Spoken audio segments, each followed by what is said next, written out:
Nú ætlum við að byrja á að stilla bílinn eins og við viljum hafa hann.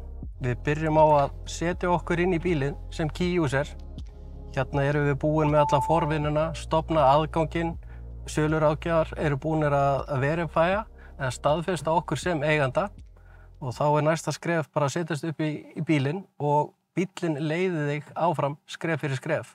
Hérna veljum við bara set up now.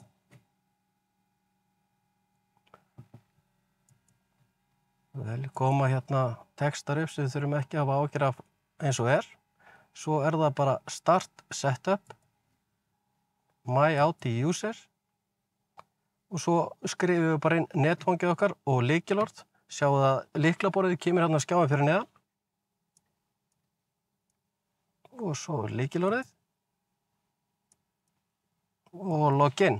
Tekur smá tíma í fyrsta sinn, en við þurfum bara að gera þetta einu sinni. Núna erum við komin áleiðis.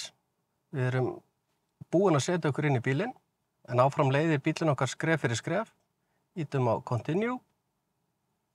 Activate connection to Wi-Fi hotspot. Þá veljum við activate. Svo er það bara next. Add vehicle to my Audi vehicle list. Og svo er það continue. Koma ýmsir skilmálar sem við þurfum að samþykkja. Líka hægt að lesa á ef það áhuga á því. Næst biður bílinn hvort þú viljið setja inn PIN-númerið sem valdir þú stofnaðir aðganginn. Það gerur til að festa þig inn í bílnum. Þá þarftu ekki alltaf að gera þetta í hver skipti sem þú ræsir bílinn. Ég ætla að velja já. Set PIN-númerið inn. Bingo. Appið eru tengt.